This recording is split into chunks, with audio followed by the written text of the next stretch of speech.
নমস্কাৰ। এতিয়া আমি আছোঁ গোলাঘাট ছবিটিং বাকী লাইনত। তো আমি যাই হৈ উপস্থিত আছোঁ। এতিয়া জুবিনদাৰ সকাম পাতিছে এতিয়া ঘৰত এতিয়া আমি উপস্থিত আছোঁ। তো যোনে পাতিছে আমি সিহঁতৰ লগত চিনাকি কৰাই দিম। তো ব'লক আজি ভিডিঅ'। তো মই কৈ দিওঁ যে মই যাৰ ঘৰত আহিছোঁ এই জুবিনদাৰ নিজৰ দাদা বুলি মানে। তো যিমান নিয়ম আছে ইত্যাদি গোটেই নিয়মকেইটা কৰিছে সি 15 দিন পালন কৰি ইত্যাদি নিয়ম কৰিছে আৰু মানে যিমান নিয়ম আছে পণ্ডিত লগাই ইত্যাদি সব নিয়ম কৰি পাৰ কৰিলে। তো চাবল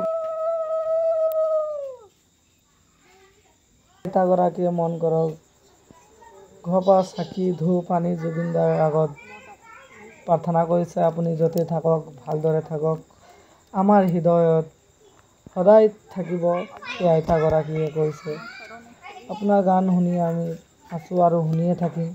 আপুনি য'তেই থাকক ভালদৰে থাকক আমি এইটোৱে কামনা কৰিছোঁ। আৰু চাবল পাৰে জুবিনদাৰ ফটোৰ আগত চাকি এগছ আৰু ধূপ জ্বলাইছে আইতাগৰাকীয়ে।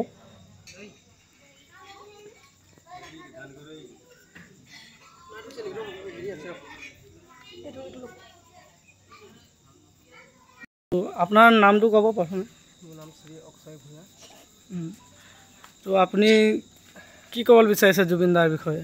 জুবিনদাৰ বিষয়ে মানে আৰু গম পাইছে জুবিনদাৰ যেতিয়া ঢুকুৱাৰ কথা গম পালোঁ। গম পাই শুকুৰবাৰৰ পৰাই মই তাৰ পালন পূৰা 15 দিন কৰিলোঁ। ঘৰতে আছিলোঁ।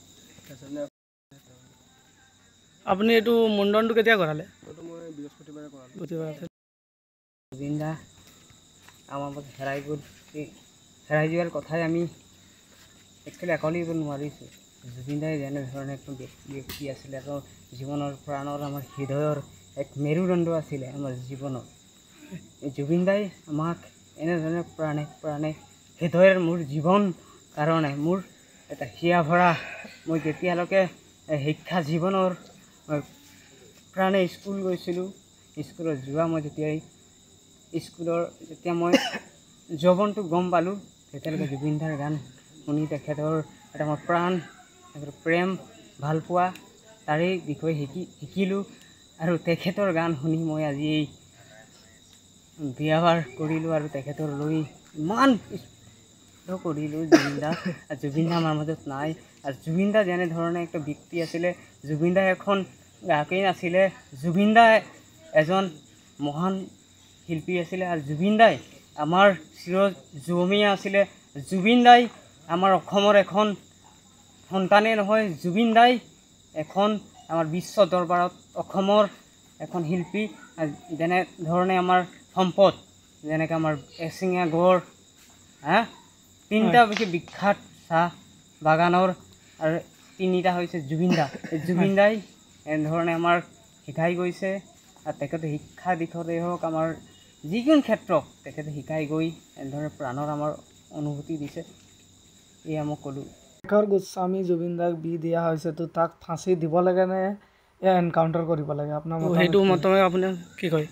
এইটোতো গম পাইছোঁ। এতিয়া গম পাই পেলাই এতিয়া তাৰ ন্যায় এইটোৱে আমি ভাবিছোঁ যোনে চানকনু মহন্ত আছিলে শ্ৰীদিপ্ত শৰ্মা আছিলে সিহঁতক আমাৰ ন্যায়টো এতিয়া ফাঁচি দিয়ক। এতিয়া জুবিনদাৰ শান্তি পাব। মাজলৈ আহিছোঁ চাবল পাৰে আপুনিও মুণ্ডন কৰাইছে জুবিনদাৰ কাৰণে। তো আপুনি জুবিনদাৰ বিষয়ে কিবা ক'ব? মোৰ ক'বলৈ একো ভাষ্য নাই। যি ক'লে তো চাবল পাৰে জুবিনদাৰ কথা সোধোতে চকু পানী ৰোৱাই নাই। তো এটা কথা কৈ দিওঁ যে যিমান নীতি নিয়ম আছিলে চব জুবিনদাৰ 15 দিন পালন কৰি সিহঁতি নীতি নিয়ম ভালদৰে পাৰ কৰি আজি সকাম আৰু নাম পাতি ৰাইজৰ আগত এসাঁজ খানা খোৱালে।